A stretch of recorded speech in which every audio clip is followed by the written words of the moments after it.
Hi, I'm Toby, I'm 35, and my own liver seems to be trying to kill me.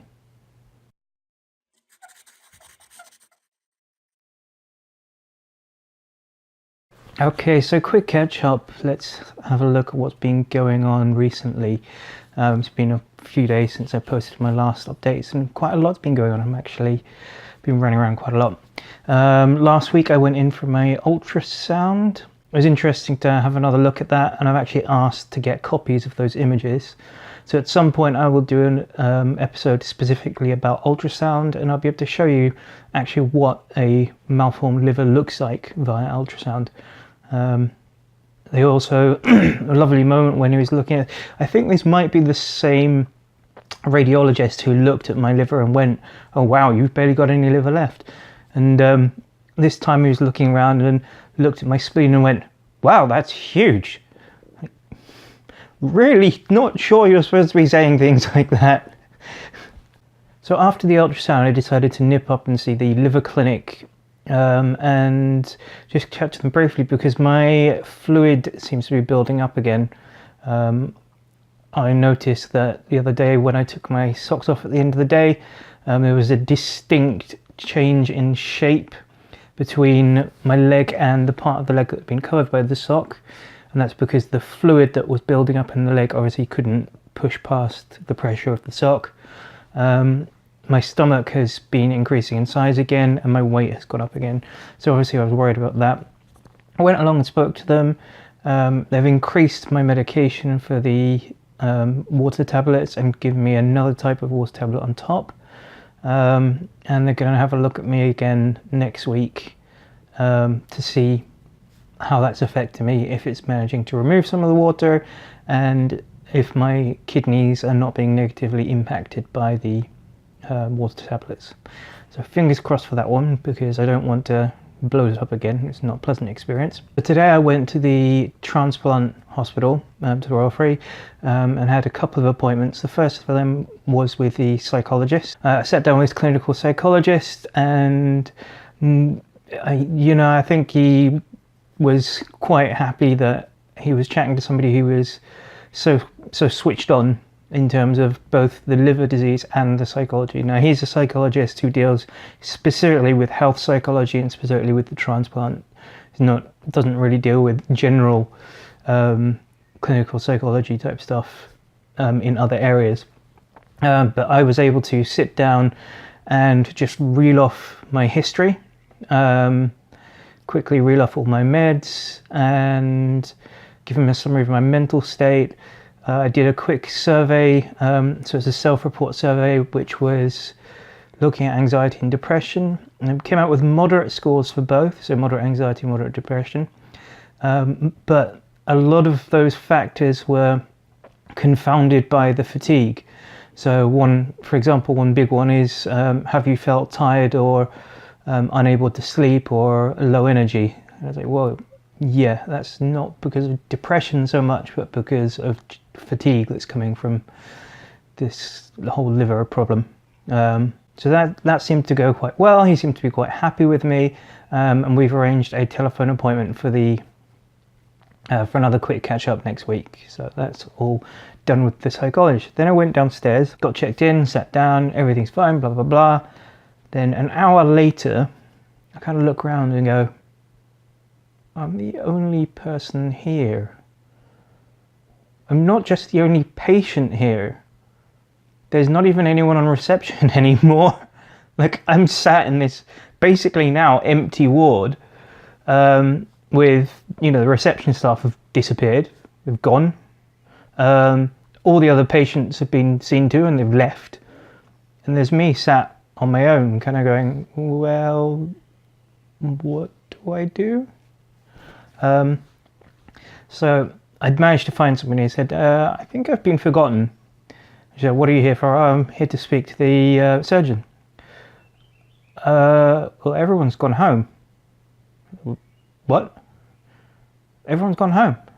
But I had an appointment. I knew I was here. Like, how can everyone have gone home? I haven't gone home. I'm here waiting where I'm supposed to be. Why has everyone else gone home? I thought. But I just stood there and looked a bit confused. because I'm British and very polite. So yeah, then she scampered off and she went, just wait here and let me see what I can find for you. Scampered off, and I'm sat down, and then another 15 minutes passes. I'm like, bloody hell, now she's gone home. But actually she came back 15 minutes later and said, oh, I found somebody, just wait there and they'll be right out for you. And they found the surgeon in some back room still working late at night, so I managed to get in and see him. Although when I sat down to see him, I was there to sign the consent forms. No one had given him the consent forms. So the next 20-25 minutes were spent waiting for him to hunt around, run from department to department, trying to get a copy of these consent forms while I'm sat in the room fiddling with my phone. Honestly, phones, where would I be without them?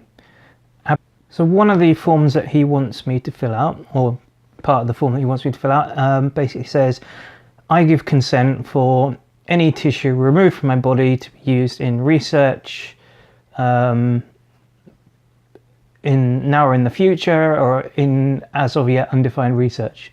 Fine, yeah, I'm fine with that. But as I read it, I kind of laughed to myself, and he kind of looked up and I was like, sorry, it's appropriate reading this because I've just finished reading about Henrietta Lacks. And he kind of looked at me confused, and I said, Henrietta Lacks, she's, you've heard of the HeLa cell culture? And he's like, yeah. And it's like, well, Henrietta Lacks was the woman who that was originally harvested from, but she was never asked. She never gave consent. She was never even informed that this had happened. So companies made millions producing her cells, that, long after she'd died, these companies made millions producing her cells. They're used in microbiology research across the world. Her cells were used in tests sending into outer space and nuclear bombs, all sorts of things. But she got no credit for it, which is why even today, people who use the cells and use that cell culture don't know her name or don't know where it came from. But her family were living in poverty the whole time as well. So her family have not had enough money for food and the basics and for education and things, while this woman's genetic material was sent away and reproduced and made other people millions. I mean, literally there were companies founded specifically to produce this line of cell cultures. It's quite amazing, and that's because I've just finished reading that fascinating book. So if you're interested in microbiology or anything like that, do have a read of that one. That's The Immortal Life of Henrietta Lacks by Rebecca Skloot. The next thing that I had to do was go see the transplant coordinators because I had a couple of questions that I wanted to ask. And the first question I wanted to ask was, okay, my sister wants to be checked out to see if she can be a transplant donor, if she can be a live donor for me. And although I currently don't want a live donor, it would be good to know that if I got worse, I had that as an option. And that my sister is compatible and we've already had her checked out and so on and so forth. And they basically said no. Because they will only do it because of the costs of doing all the tests that they have to do for the donor, and they are quite extensive tests. They will only do that if you have a clear, specific intention to actually go through with the live donor transplant. Which again, they said, is if you're even considering live donor, don't delay it until you get worse, because if you get worse suddenly, there won't be enough time to go through all those tests in time for finding you the donor you need. So unfortunately, I've had to say to my sister, I can't do live donors. one of the other questions I asked was, do I ever find out the identity of the donor? The answer to that is no. However, you can write an anonymous letter to the donor, which the hospital will send on, and just to thank them for the donation and let them know, what a difference it's made in your life. They did say it's very rare to ever get a reply from that, which is fine, but it's good to know that I can actually at least communicate once to say thank you. So the exciting news is I've been provisionally approved for the list, as I said the other day, which meant that, they think I should go on the list and so on and so forth, and we were going through some various processes.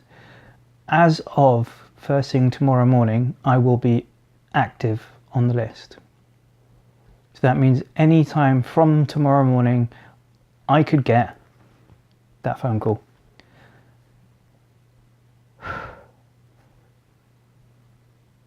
Wow, saying that out loud actually kind of brought that home as I said it. Big. There's good news on top of that as well. My blood type, I have the shortest time to wait for a potential match, because there's not lots, but there are more donors available for my particular blood type. So as we were leaving, and we were just kind of chatting, the transplant coordinator was talking in terms of weeks before I could get a call. It's quite dramatic. It's quite, I don't know what to think. It's big, and it's happening now. That's kind of the nudge that I needed to really go, this is real. Like, this is the thing I've been reading about, researching, talking to people about, and mentally preparing for, let's see, a good 10 years now. So hopefully I manage to get some more vlogs in between now and then. And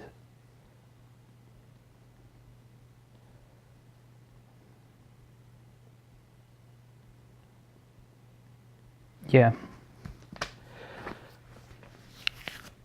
let's get a bit personal. This is actually really hitting me right now as I'm talking to this vlog, and this is one of the reasons why I decided to start making this vlog.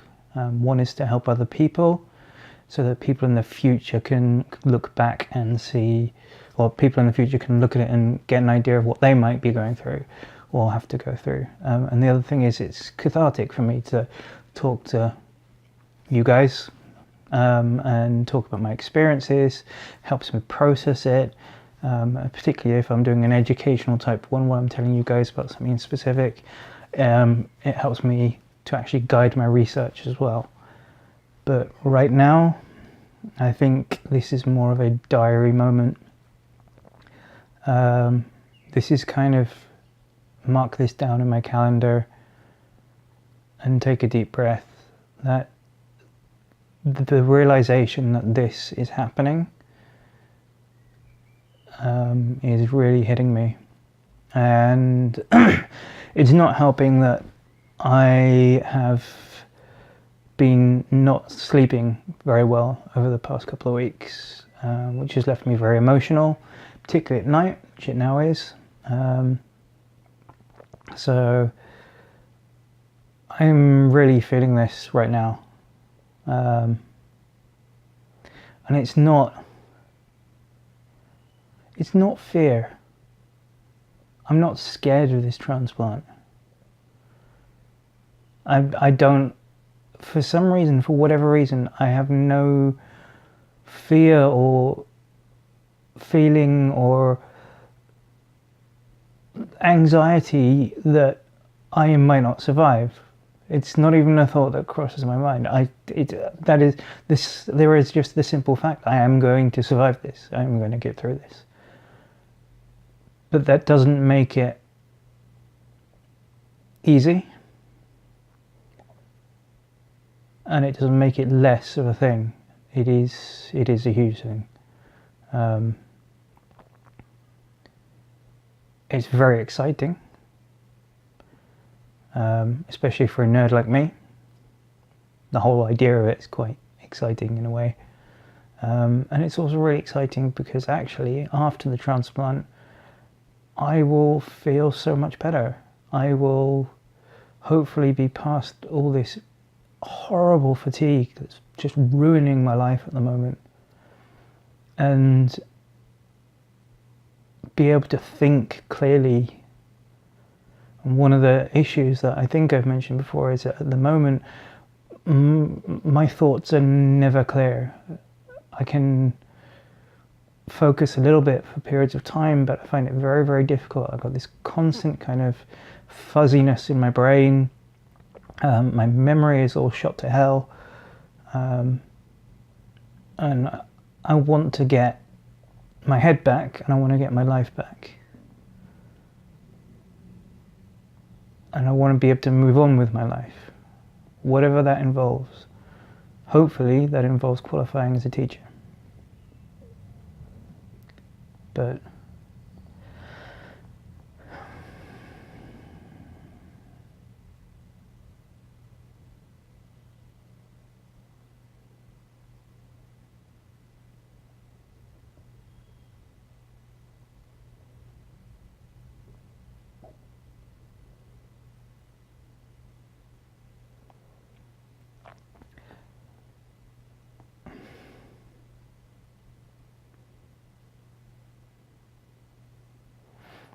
I guess I would also like to take this opportunity to say thank you to a lot of people.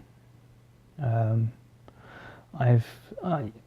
of my biggest bits of luck, or whatever you want to call it, is that I'm surrounded by an amazing network of friends and people who care about me, who constantly support me. And they're absolutely brilliant, and that makes the world of difference. It really does. Just knowing you guys are there, knowing you guys are paying attention, you're worried about me and checking on me, and that you actually care, really makes a huge difference. Unfortunately, in my life, I've had to trim certain people from my life, who, when I needed support the most,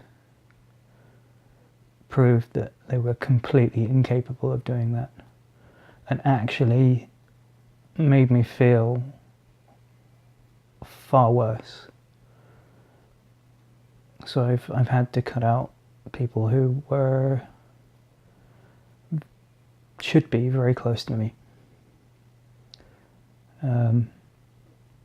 So I'm very careful with my relationships at the moment, and with who I surround myself by and who I let close, because more than ever at the moment I need to make sure that I'm surrounded by positive, supportive and encouraging people, and that is literally all the people I have around me. They're absolutely brilliant.